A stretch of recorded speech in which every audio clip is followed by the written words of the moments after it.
Bonjour à tous, bonjour à toutes. Me revoici pour une nouvelle vidéo. Aujourd'hui, c'est une vidéo qui me tient tout particulièrement à cœur de faire avec vous. Cette vidéo, c'est sur la dépression. C'est les 9 symptômes que vous avez quand vous avez une dépression. Et j'aimerais dire, bon, en étant actuellement dedans, mais je suis en train de m'en sortir, mais j'aimerais avoir vraiment, je donne un hommage vraiment à toutes les personnes qui sont en train de combattre, malheureusement pour eux comme moi, qui sont en train de combattre cette dépression. Donc c'est pas évident tous les jours, mais j'aimerais donner une petite lueur d'espoir et je vais vous expliquer, je vais vous donner deux, trois choses techniques et après je vais parler un peu de moi, de cette dépression. Alors, dépression. Les synonymes cliniques, le sentiment persistant de tristesse ou la perte d'intérêt qui caractérise une dépression majeure peut provoquer une série de symptômes physiques et de comportement. Ceux-ci peuvent être des troubles du sommeil, une perte d'intérêt, une concentration altérée, une faible estime de soi, puis des pensées suicidaires. Ce qu'il ne faut pas oublier que la dépression, c'est une des premières causes de suicide un peu partout dans le monde et malheureusement, vous pouvez avoir ces pensées de TS, de tentative de suicide et voilà, c'est terrible. Donc la dépression, c'est une maladie, mais on ne s'imagine pas à quel point ça peut aller loin. Humeur dépressive, dans les sentiments de tristesse qu'on a, on a un sentiment de vide qui est en nous, qui est présent, diminution de l'intérêt pour différentes choses, évolution du poids en plus ou en moins, troubles du sommeil, fatigue, troubles cognitifs. Et voilà, et aussi évolution du comportement psychomoteur. Donc, il y a beaucoup de choses qui vont changer dans le cerveau. Sentiment de dévalorisation extrême. Et voilà, et dans les types de dépression, on va justement pouvoir avoir des troubles de dépression unipolaire ou bipolaire. Et aussi une chose, 75% des hommes en moyenne font une dépression, 70% des femmes, ce que je ne savais pas, les femmes en font moins que les hommes. Voilà, le pourquoi je ne sais pas. La dépression constitue le principal facteur de risque de suicide dans cette maladie-là. Donc, moi, je vais vous donner quelques petits conseils, mais je suis à moi tout seul, je suis pas grand-chose pour donner des conseils, mais je vais quand même parler de mon expérience à moi. Ce que je peux dire, c'est que moi, voilà, j'ai vécu une dépression, je sais pas, on peut appeler une dépression moyenne à forte. Alors, une dépression forte, vous avez les envies suicidaires. Bon. Les envies suicidaires, disons que je les ai pas eues dans un premier temps, et j'en ai quand même eu, mais pour une autre histoire, voilà. Mais disons que la dépression, il y a différentes formes. Il y a la forme très forte, légère, moyenne. Alors disons que j'étais dans la moyenne un peu forte, entre les 2 quoi, je sais pas comment dire ça et heu et pour s'en sortir et ben, c'est très compliqué parce qu'il faut se fixer quelques objectifs. Des fois, on peut pas les tenir ces objectifs. C'est-à-dire, je m'explique. Par exemple, l'objectif que moi-même je me suis fixé, dès le départ dans cette, dépression, c'est de me lever le matin, alors que je n'avais pas du tout envie de me lever. Et je précise bien que si c'est une dépression forte, je précise bien, si vous avez une dépression forte, vous ne pouvez pas vous lever le matin. C'est pas que vous ne voulez pas, c'est que vous ne pouvez pas. C'est que votre corps, va vous dire: «Stop». Donc voilà, ça, il faut bien préciser. Moi, vu que j'étais dans une dépression moyenne selon moi, pas hyper forte, mais quand même une dépression, heu, je m'étais fixé dans ma tête cet objectif: «Lève-toi», voilà. Bon et à part 2, à part, je veux dire 2-3 matins où j'ai pas pu me lever, effectivement, ça peut arriver, heu, j'ai été au fond du trou.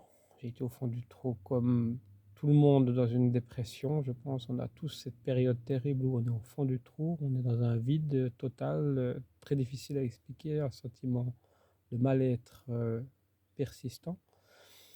Mais je m'étais fixé cet objectif. Et cet objectif, je l'ai gardé le plus possible. Alors, j'ai réussi le plus possible à me lever le matin.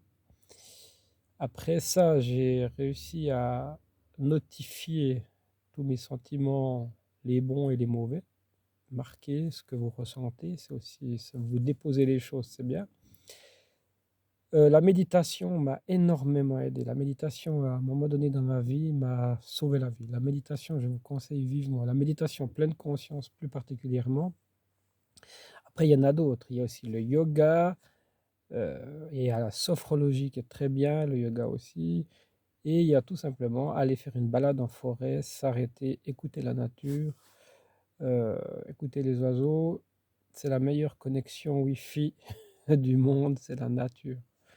Vous débranchez votre portable, vous allez marcher, vous écoutez comment fonctionne la nature et là on se dit, ben voilà, ouais, nous finalement on est là, mais la nature, même qu'elle est repoussée par le béton, elle est toujours là. Voilà, elle est plus forte que nous. Voilà, voilà, donc j'entends, vous pouvez faire plusieurs choses.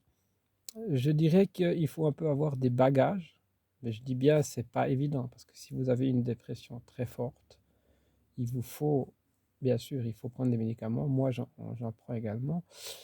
Euh, Si vous avez une dépression très forte, c'est pas forcément possible de faire ce que je vous dis, hein. Bien sûr, il faut, vraiment, je tiens, je vous rends attentif à ça parce que moi, je parle de mon expérience à moi. Donc, de fil en aiguille, moi, je me lève le matin, je fais ce que j'ai à faire. Je me suis remis un peu au sport. Le sport me fait énormément de bien, le sport.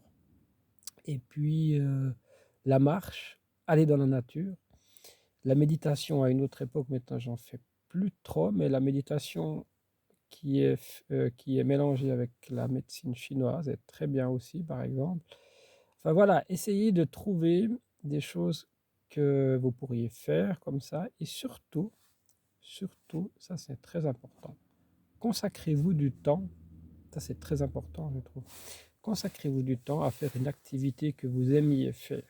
Cette activité que vous aimiez faire, ça peut être n'importe quoi, ça peut être un sport, ça peut être du jardinage, ça peut être de la peinture, ça peut être de la poterie, ça peut être différentes choses. Mais faites-le, faites l'activité que vous aimiez faire. Vous allez retrouver ce sens avec vos mains. J'entends que ce soit peinture, poterie ou autre activité, euh, du, du handball, enfin différentes choses. Un sport, moi je pense que le sport, sport d'équipe, judo, karaté, jiu-jitsu, n'importe quel sport en soi peut vous redonner beaucoup de confiance et faire que vous allez mieux. Mais toujours à titre d'exemple en ce qui me concerne, il faut préciser qu'il y a des dépressions où les gens ne peuvent pas faire ça. Dans un premier temps, ils ne pourront pas. Ils auront besoin d'un accompagnement. L'accompagnement par le médecin, par le psychiatre est très important selon moi, selon mon avis personnel et selon mon expérience personnelle. Le médecin psychiatre est très important. Voilà. C'est un avis extérieur de la famille. La famille est aussi importante, mais c'est un avis extérieur de la famille qui est très important dans ce moment-là, je trouve. Les médicaments, si vous devez en prendre, il faut les prendre dans un premier temps, comme on vous dit. Après, c'est suite à ce que vous dit le médecin. Il ne faut pas stopper un traitement en cours de route. Ne jamais faire ça. Demandez à votre médecin l'avis. Voilà ce que je voulais vous dire globalement. Mais globalement, les gens qui arrivent à s'en sortir d'une dépression sont des gens hyper fortes. Les gens qui sont entrés dans une dépression ne sont pas des faibles. Ne sont pas des faibles. Ça, j'entends toujours, les gens qui sont en dépression, ce sont des faibles. C'est pas vrai. C'est des gens qui sont restés trop forts trop longtemps. C'est des gens qui ont combattu quelque chose trop longtemps. Moi, j'ai combattu, je sais quoi, quelque chose trop longtemps. Ok. Mais maintenant, je comprends certaines choses que je ne comprenais pas avant. Voilà. Dans la vie, vous avez beaucoup de changements, de choses qui vont vous arriver, de choses imprévues. Moi, c'était pas du tout prévu que ça se passe comme ça pour moi, mais finalement, il faut laisser faire comment ça se passe. Et je pense que avec le soutien de vos proches, de vos amis, de vos femmes, de toute la famille, vous arriverez à vous en sortir. Ça prend du temps, énormément de temps, ça faut le dire. On ne peut pas dire ça prend 3 mois, 6 mois, ça prend énormément de temps. Voilà. Tout dépend les degrés de, de dépression. Voilà. Ça me tenait vraiment à cœur de vous parler de ça. Aussi de ce que j'entends des fois, et j'entends des gens dire qu'ils ne connaissent pas la dépression, qui disent il faut sortir de ta zone de confort. Sortir de ta zone de confort. Ça, c'est ce que j'ai entendu sur la dépression. D'où c'est une zone de confort d'avoir des idées suicidaires, d'où c'est une zone de confort de ne pas pouvoir se lever physiquement le matin, d'où c'est une zone de confort d'avoir un sentiment de vide, de mal-être total, de ne plus ressentir son corps, d'où c'est une zone de confort